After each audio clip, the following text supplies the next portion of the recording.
You're listening to Curiosity Invited with David Bryan here on LA Talk Radio.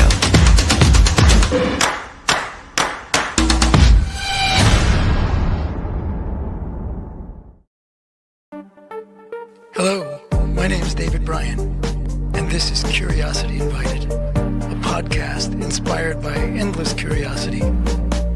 Tune in for an open-minded conversation about interesting and important things. Hello, and welcome to Curiosity Invited. My name is David Bryan, and today I will be speaking with, I've already spoken with Dr. Stephen Ross, who I know from and have spoken with numerous times from other contexts, but not on this program. And Stephen is a very interesting fellow, among other things. Stephen is an author, a lecturer, a teacher. He is the CEO and co-founder of the World Research Foundation, which you'll hear about in the podcast, as well as another business that he refers to as Less Complicated. That's the name. That's not that the business is less complicated. That's the name of the business. And all of this will be in the liner notes. He also is a counselor of matters spiritual and matters about people's well-being and business. Perhaps an odd combination, although you may feel differently after you hear about him. And he'll be sitting in a room that is the World Research Foundation Library, which can best be described as a receptacle of, and he is the keeper of bypassed knowledge, and knowledge is. It's very, as you will see, it's an extraordinary room with an extraordinary collection of important and some of them very rare objects and texts. I will say, if you met Stephen at a party, you would think, well, nice guy, interesting guy, funny guy, quirky, weird. Can't believe all that stuff. And so I will say, I don't think there's any reason to doubt Stephen's description of his life and life events. You may not interpret them or agree with his version of what the sources of these of the goings on in his life, but especially surrounded by all of these physical objects, manifestations that have showed up as he's followed his hunches, intuitions, and the like, makes this a very interesting story worth paying attention to. So it was my great pleasure to speak with Stephen, and I hope you enjoy it. Dr. Stephen Ross, but I'm going to call you Steve. Perfect. Dr. Stephen Ross is a guest today, and as I said, the listeners have already heard my introduction of you, so we're just going to dive in. So I will tell you how. So in addition to being the co-founder and CEO of the World Research Foundation and the president of Less Complicated, I think of you as, in terms of the work that you do, and the room that you're sitting in, which we'll speak about in a bit, is this a keeper of, and I loved it. I think it might have been from some of your writing, keeper of bypassed knowledge. Yes. And I think that's just a wonderful way of putting it. And it's so right on. So I just, you can talk about it, but I will just, that background behind Stephen, for months, having been in meetings with him on various occasions, I assumed I was looking at a Zoom or other platform generated background. And one day he got up from the chair and walked back there. So what we're looking at behind Stephen is is a library, is I mean a magnificent library in which there are, well, you tell everybody, it is an extraordinary thing you've done over the years, is to compile this library of bypassed knowledge. So And tell us and tell us and about that. Yeah, and please. David, it's interesting because just before we were talking, uh, what do people think about you, or how do you introduce yourself? And I would say a caretaker. In Mm, this library is 14,000 physical books dating to 1492, but I have an additional 30,000 immediate PDFs dating to 1502, which means when somebody's in here, there is virtually 45,000 items dating again back hundreds of years. And a lot of times people ask me, well, have you read this book by this author? And I'll say, was he or she born after 1920? And they go, well, yes. And I go, no, I haven't. No, haven't read but it.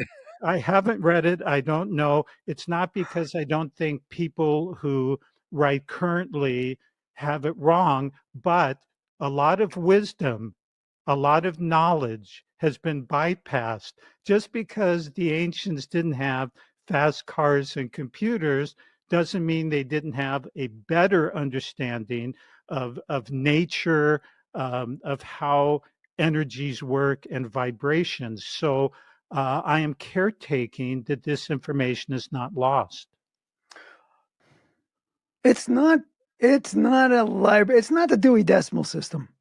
It is a library of curated works that, I mean, how would you describe the umbrella under which all of this work fits? Or is it simply, mm, is it esoteric? Is it what like how would you do that? What is Well, it? What is it? what do you call your show? What is the name of? Curiosity, There you curiosity go. invited. Yeah. There you go. So this library consists of individuals who, when I was researching and curious about who stimulated them and who did they follow, then I would keep tracing things back and back and back. So if I read about an individual from 1750 who said he was inspired by names you're going to recognize, Plato, Pythagoras, Socrates, then I started collecting everything on those people and as Hmm. they use references. So when anybody looks at anything in this library and it's got references, those references are also in this library. So, And it is a accumulation of health, science, esoteric information, alchemy, dreams. mm, And if the next question, which most people, well, there's two questions people ask. The biggest one is, have I read everything in here? And of course, being the nature I am, I go, no, only about 97%, which of course is not true. But the other thing is, people ask how I got some of the very rare materials that are located in here, including lost healing devices, mhm, laboratory notes. I was directed through dreams, which I've had since my early 20s. In the dream, I was directed where to go or given phone numbers. And when I would call the number or go to a location, I was given materials which are housed in this library. So I, mhm, I know I interjected a little esoteric in there, but the reality is, in my dreams, I was given specific places to go. And anybody who enters in here will believe exactly what I'm saying because they will be holding materials that nobody on the internet even knows where they are. mhm. Okay, so So all of a sudden, when you were 20, you started getting, or 20 in your 20s, you were sort of pointed in a direction, right? I mean, it's not a collection of everything. It's Correct. the you were drawn or you were pushed, one or the other, in particular directions. And Yes. and I'm curious if like, did you grow up in a family where those directions were valued? Where, like, was your out was your family sitting around the fire at night reading Aleister Crowley, or like, where did this come from? Or did you answer that question? Is it dreams? No, well, I have an athletic scholarship. I have a PhD in finance. And so my life was business, reality. And then I met a Native American Indian who was Mm, an actual trans medium, which means a voice spoke through him, which was mhm. so contrary to my life, my background, my family. And after this reading, quote reading, the individual said all my future guidance would come in my dreams. And Ah, I interesting. remember at 23 years old going, Yeah, I don't whatever. dream. What, and if I do, it's something silly. I went 1 week without sleeping, David, because I kept thinking, I'm going to have a dream. I'm going to have a dream about my future. So after a week, I was so dog tired, I had a dream. And because of that dream, which I could relate very quickly if you choose. That set me off. And after that, I had 3 and 4 dreams a night for the next 3 months on every phase of my personality, my likes, my dislikes, commentaries.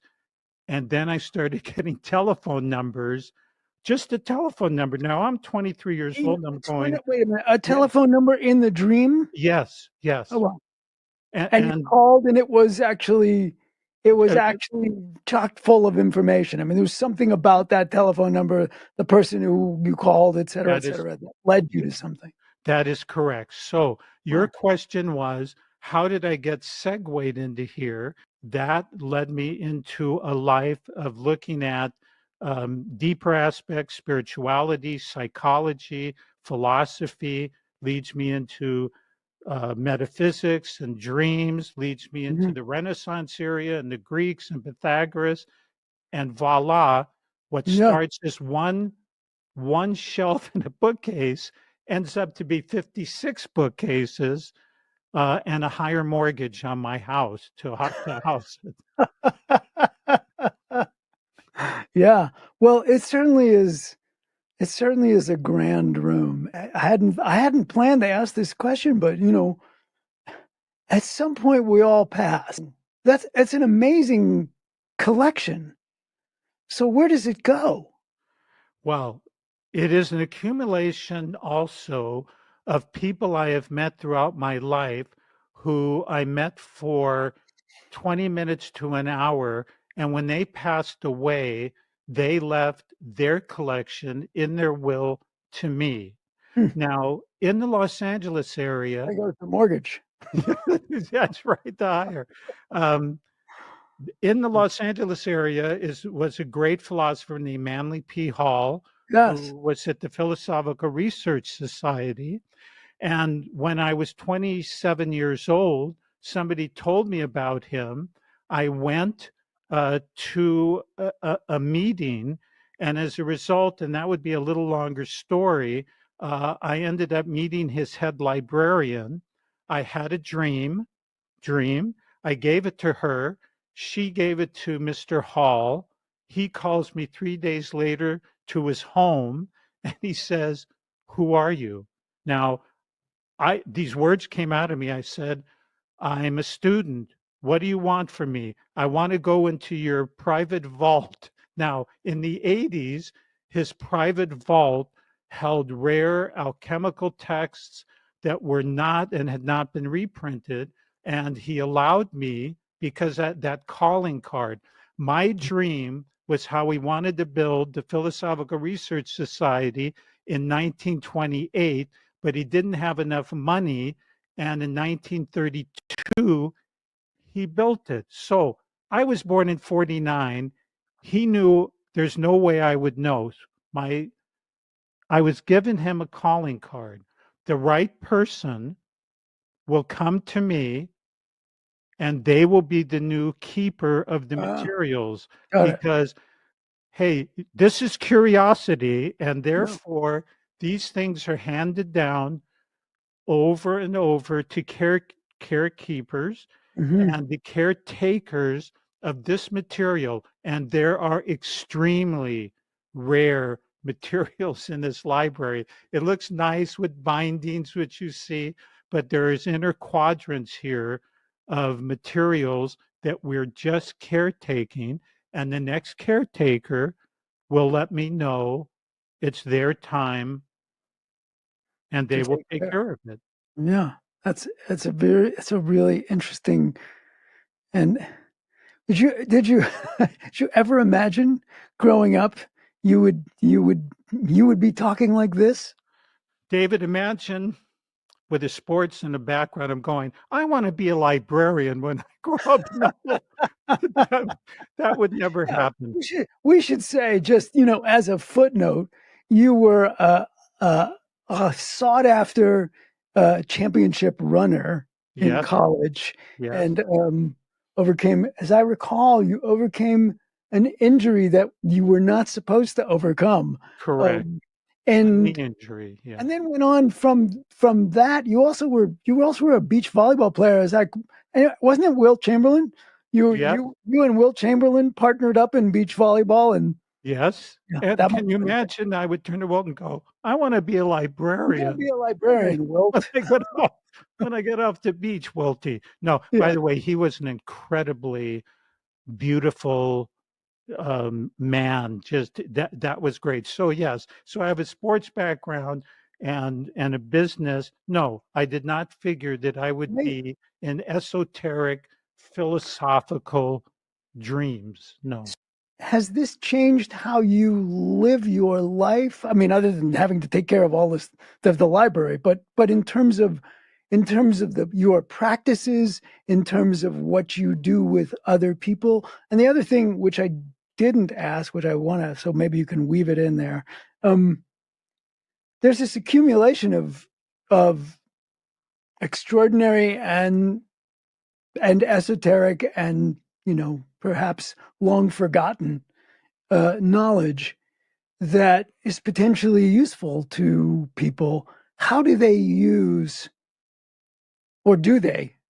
How is this put to use, other than keep taking care so that it's preserved? How is it put to use? Well, let's take your first question first, and that Yeah. is, I would say the most profound change in my life was a concept of reincarnation that on the surface I could never explain people's concept that it's a one shot deal and this person's born and bathes in the Ganges River and is missing a leg and an arm, and this person's a male and this woman looks beautiful, and each person lives their life and then they get to sit at the right hand of God if they're lucky. And so that concept for me personally just didn't jive. So as I got into reincarnation and this concept, understanding that that is a major tenet in a lot of philosophies and a lot of whether it was Pythagoras and Plato and Socrates, they all believed again in reincarnation and even stated that they knew some of their past lives.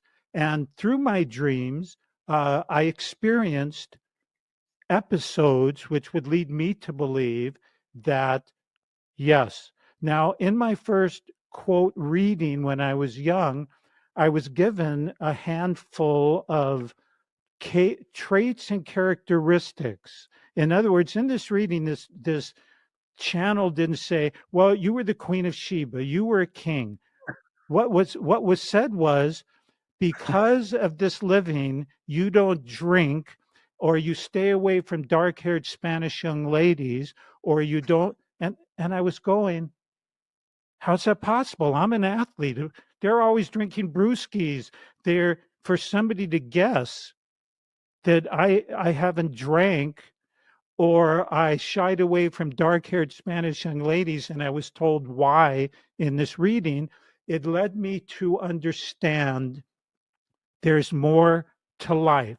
And as I meet people and can see that the lifestyle they're living almost reflects a lifestyle from someone from 1920 or the 1850s or the 1700s. We are carrying this luggage from past times into our current life. So, your question was, how has it allowed me or how has it influenced my life?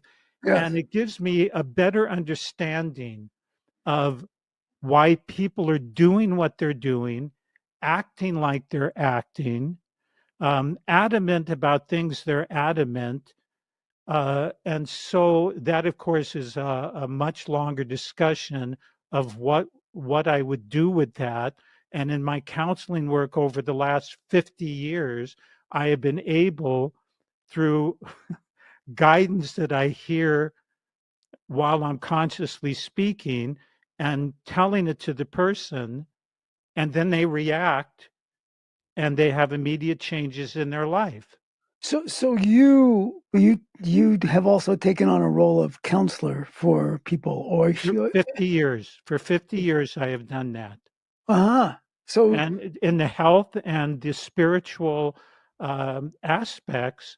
Now, I'm going to jump to your second question so I don't wait. So forget. people come knocking on the door Yes, seeking solutions, and they come to you and they say, correct. "Hey," or they're sent to you by somebody. Correct. Right. Got it. Yeah, Okay. that has been actually my main task at my nonprofit World Research Foundation is people have had health problems, Mhm. and the organization and the materials here is every every alternative holistic approach from ancient times to the present from all over the world. So people will come asking about their options, and that is what I Ah, present. I get it. What are your options? Well, you can do homeopathy, you can do acupuncture, you can do magnetic therapy, color therapy. So I'm like a smorgasbord. The idea is to present as many plates of options for an individual. For me, David, the worst thing in the world in any phase is if you don't have options. You're Mm, forced to do something. So for the last 50 years, I've counseled in the health field with people who were either told there's nothing more medicine can do or mhm, they don't like their options. But mhm, then it's also happened in the spiritual aspect because, how do I say this? Earlier, people would have instantaneous remissions from our work with them. And so that word got out, and people were coming for spiritual counseling. They had things happening in their life that they didn't know what to do with these energies. They could see things, they could hear things. mm, mhm. And so it's been both worlds for me, the spiritual and Understood. that. Now, your Yeah. second Yeah. question was, how did they find out? And I have about 100 videos on less complicated, my It, YouTube channel, Dr. Stephen A. Ross, Less Complicated, and my writings at lesscomplicated.net. So that is how I put things out. Now, I will say this: I have never charged one penny for any counseling I have ever done in the esoteric or the health field, because to me, it is a gift. I do charge when I do business consulting. So that is how I keep myself, but I can't charge for consulting with people when I am given information beyond mm. my physical pay grade. and, and just because, did you decide that? Did you decide that you would not charge, or were you, you'll excuse the expression, told somehow that that's not okay? No, because I was also told something free has no value, so one must be careful. No, that is something that I personally have felt. I can distinguish and separate, David, what is coming through me, Stephen Ross, and what is coming through a higher aspect of myself, which, Mm, for all intents and purposes, let's just call higher self, which every single person has. That's that still small voice that if we take one more second and don't react to something, there is that voice that comes through and says, perhaps you should approach it this way. But mm. if we're real adamant, we just go, oh, I'm just going to do a knee jerk. No. So listening to that, I decided if I'm giving my time for business acumen, which I went to school for, I'm charging. But for counseling, I have never charged. You sent me a few books. I was particularly well. There's two of them that really are intriguing, but the Royal Rife, which is a name I had never heard before, um, but that doesn't mean anything because I've there's a lot of names I haven't heard before. But and the Universal Microscope. Would you sort of fill us in about what that is? Because it sounds remarkable. Yes. And I have to say, when I started talking about this in the 80s, there were virtually no websites. Now there's a lot. A chauffeur named Royal Rife in the early 1900s felt that he could build a better microscope than the microscopes that existed. And so he built five different microscopes, of which the largest was called the universal microscope. Now, if I just slightly, Yeah, please.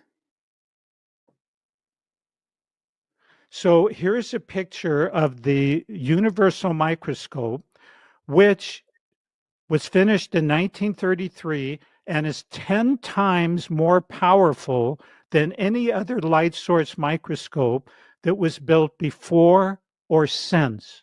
Now, listen to what Wait, I'm saying. slow that again. Slow that again. Yeah, 1933, yeah, it yeah. is 10 times more powerful than any other light source microscope.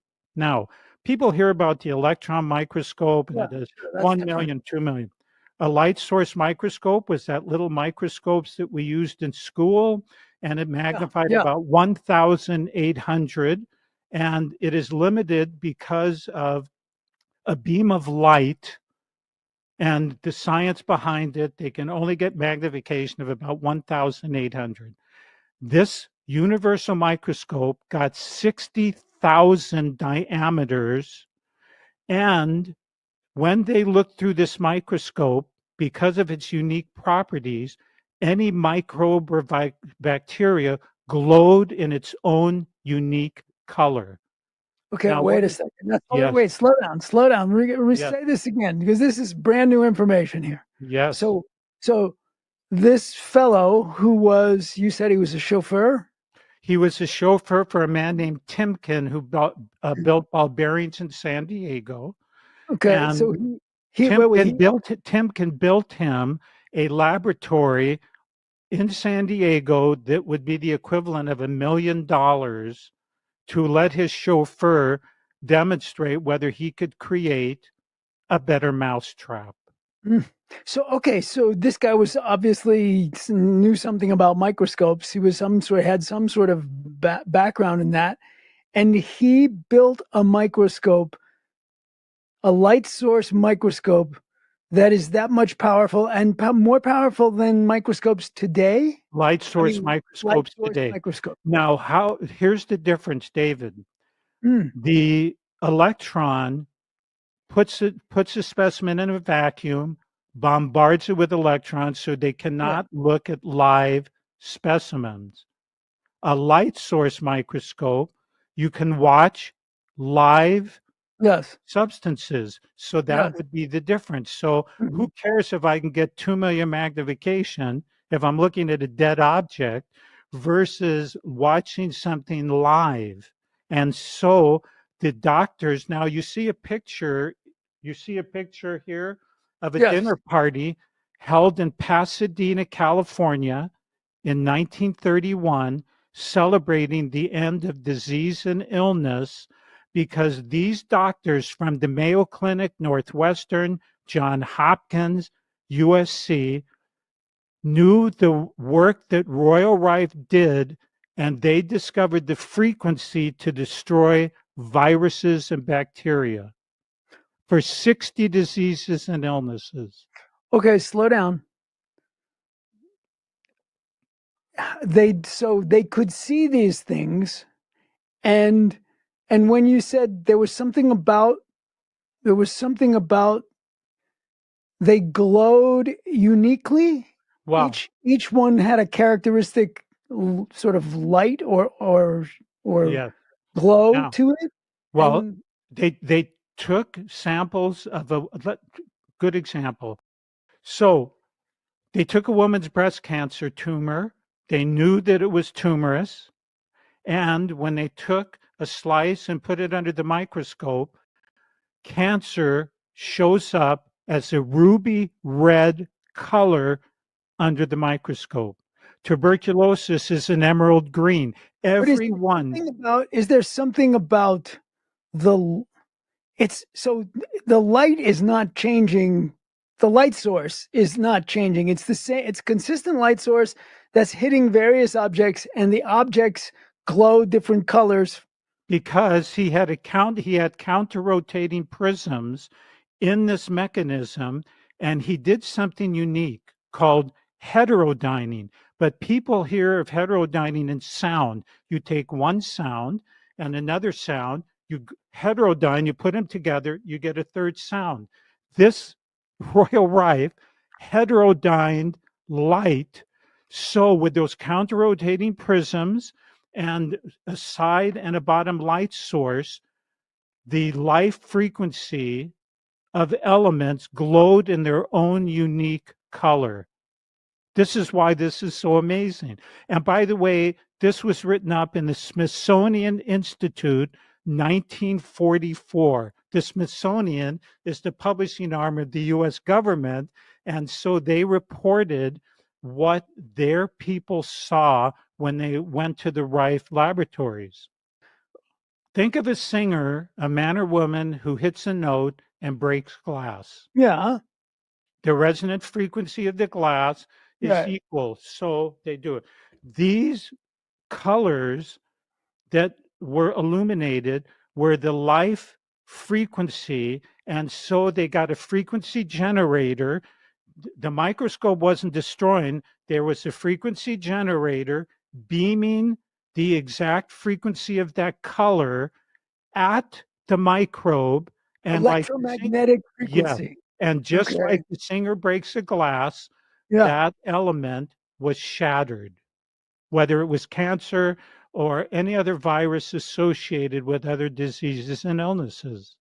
So okay, so great step forward for this. Humanity, for What? the world, So why haven't we heard of this? because Well, it you because have, it's but I not haven't. because it's not a pharmaceutical. It would take us out of chemistry and put us in physics. Think about it. If Yeah.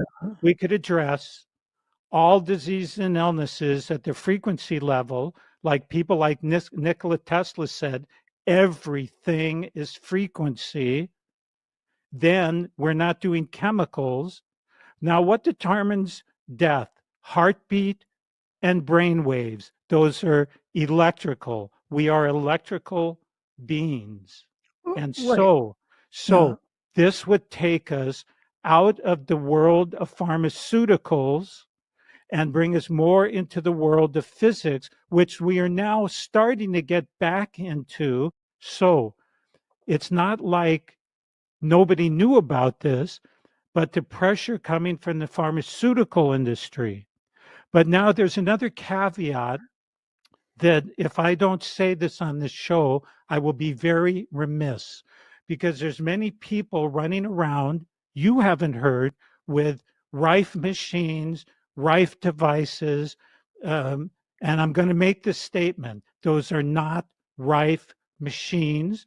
They are not the frequencies that he developed in the 1930s, And the reason I am adamant about that is this is the logbook, the research logbook from Royal Rife's laboratory in the 20s, of where he only developed 60 frequencies.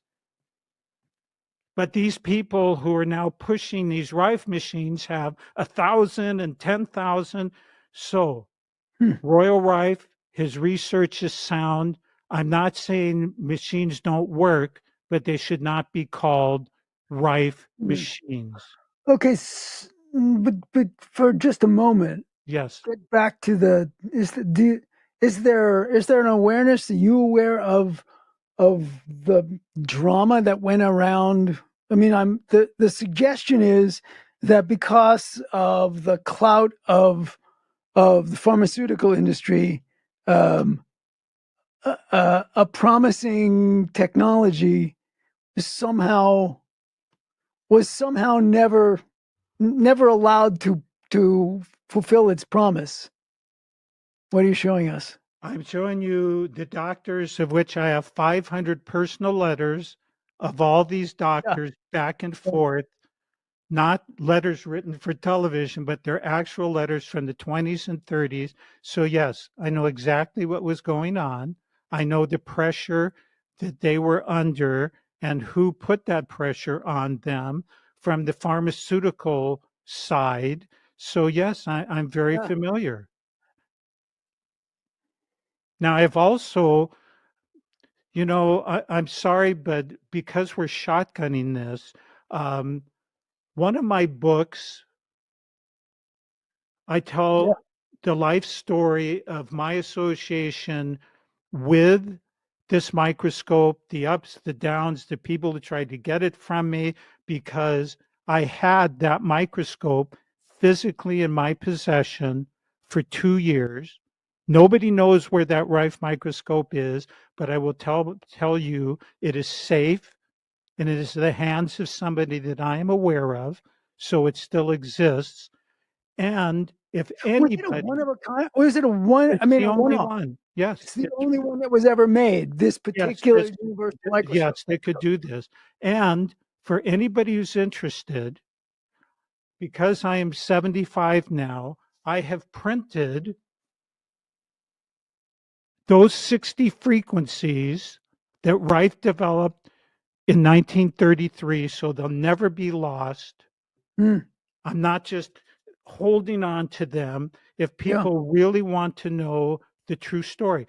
David, it was an incredible, it would have changed the paradigm of medicine, but the pharmaceuticals are still the biggest commercials on TV.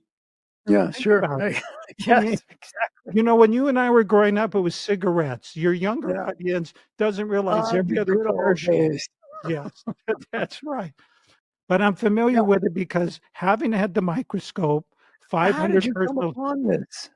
Like, how did you come upon the microscope? You're going to tell me it's a dream, right? It wasn't a yes, dream. It yes, was. Of course, it was. of course. Yeah. I was directed one night I have a dream. Now, in the Los Angeles area was an incredible bookstore called the Bodhi Tree Bookstore. Yeah. I had a dream to go to the Bodhi Tree Bookstore, the used book section, go to a bookcase, and reach behind the books on one of the shelves, behind the books. So I go to the Bodhi Tree Bookstore, go to the used books, reach behind, pick up a book that nobody could possibly see because it's sitting sideways. New Light on Therapeutic Energies, out of print, Mark Gallard. I opened it up, chapter 5, the Rife microscope, which I had never heard of. This was 1984. And so I call a friend of mine, Dr. Harry Lusk, and Harry was 90 years old. And I said, Harry, have you ever heard of something called the Rife microscope? And Harry says to me, well, when I was a young man, so I already knew this was a long time ago, there was word of a super microscope that surpassed every other microscope. And then Harry, who is the president of Hollywood Presbyterian Hospital, said, I met a man who claimed he had the microscope. And I said, wow, do you have a contact for this man? And he said, Steve, that was 18 years ago. I tried to call the number, and the next day Harry calls me. I'm looking you eyeball to eyeball. Harry goes, Steve, Harry, what's the matter? I stepped out of bed, and on the floor was the phone number of this man. I said, Harry, are you kidding me? He goes, no. I said, maybe it was there all the time. He goes, no, I've moved 3 times. Rest of the story, I called the number, I reach, and 1 year later, I had the microscope. And you're using the past tense. Did you intentionally give it to someone else to keep it safe? That is an entire story because I did a 3-hour show on KABC Radio, Open Minds, when it was still in existence in 1986. It was Yeah. the largest radio program in the United States, Bill Jenkins. And after that, when we had the microscope, I was getting 2,000 to 3,000 calls every month. Oh, wow. Every month, which went on for years. So do not have it here, do not have it in my possession, but I'm fully aware an associate has it where it is and it's safe. And has there been any conversation about, for lack of a better way to put it, reverse engineering this microscope and making it more accessible to people who might want it? Nobody can figure out how his sequence of crystals were in the barrel of this microscope. There's been a lot of people who have tried. There's been some people who get close. But if you look at a normal microscope, it has a very, very thin barrel. If you look at this microscope, you're going to notice from the eyepiece down, it's very, very long. Yeah. And so inside that barrel were crystals that forced the light beam to stay narrow. And this is why he was getting the 60,000 magnification, where other microscopes, the light beam diffuses and they're only able to get about 1,800 diameters. So he was very clever. What is amazing to me is somebody has to explain every other development in microscopes, they won a Nobel Prize except for Rife. And if you go to the Wikipedia, which to me is the worst source in the world, they will say, oh, the Rife microscope purportedly did this. And they looked at things, they looked at colors, but nobody could figure it out. That is an out and out lie and nonsense. That's BS. Of course, they knew what they were looking at. Doctors, Rosenau of the Mayo Clinic, Kendall of Northwestern, Lewells Barker, John Hopkins. These guys were not dummies. They knew what was going on. They knew what they had. Those doctors were celebrating. And by the way, that was written up in the Los Angeles Times, which I have in my book. These doctors were celebrating the greatest discovery of microscopy, and how and more people know about it now. You didn't. No. I should have won a Nobel Prize. No. You're anything but that. You're curious, and my whole life can be summed up, David, like you. I'm just curious. I make no boundaries. I'm the dreams. I remember when I told my dad, who worked at Lockheed Aircraft in their stealth program, that I thought dreams had meaning. And my dad was going, come on, dreams, until I started getting dreams that said what was going to happen 5 days, a week, a month, 6 months in advance. And then my folks became my greatest supporters because they knew I wrote the dream down and it took place. and either you're just the greatest fiction storyteller alive, or um, there's something to this and Hey, worth hey, listening to. David, now if we met at a party and I told you and a group and had them entertain, people would go, right. But when you set foot in my space and you can touch the Yeah. original materials that people wonder, where'd that go? Was it really real? Did it happen? That is what this entire facility is comprised of.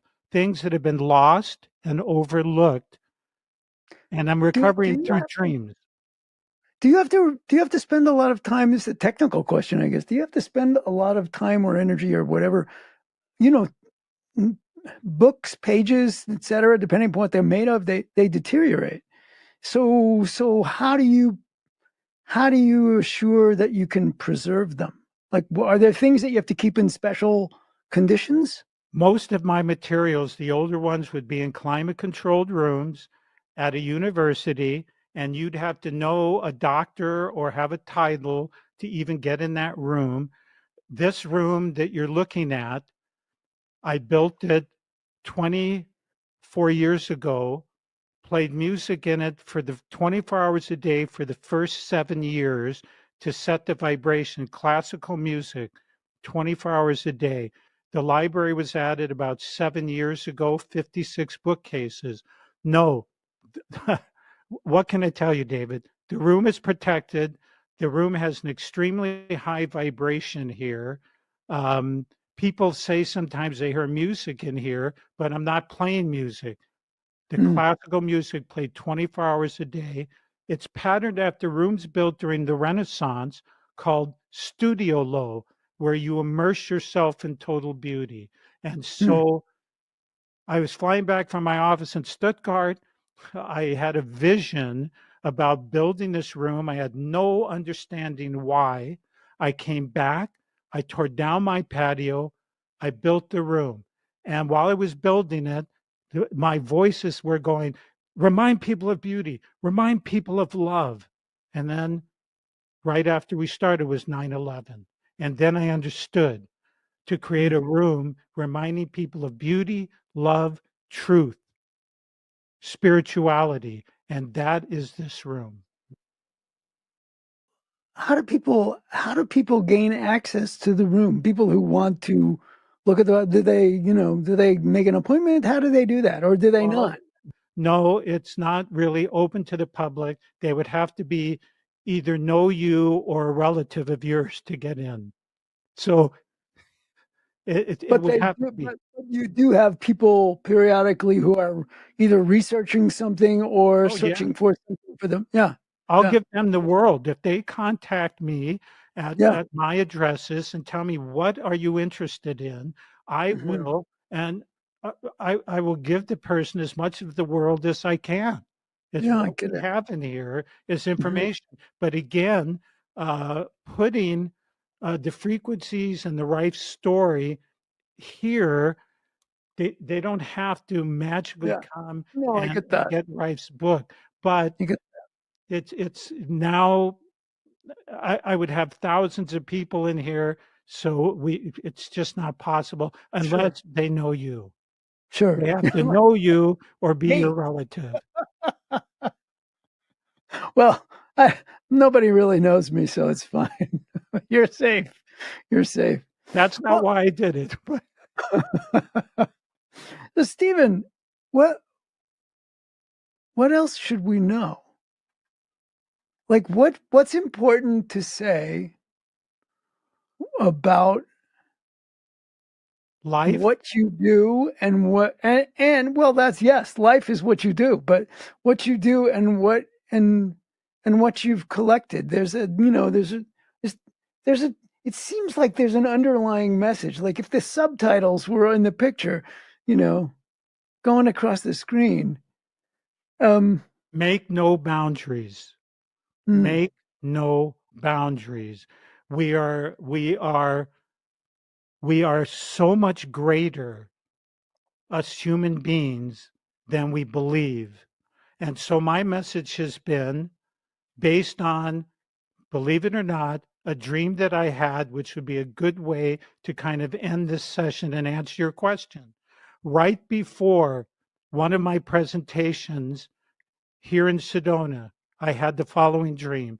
I was walking along the ocean with all of the truth seekers and curiosity seekers of the world, all walking together. And in the distance, I saw a woman dressed in blue holding a microphone, but there was fog and smoke around her. As I got closer, it was Sophia, the goddess of wisdom.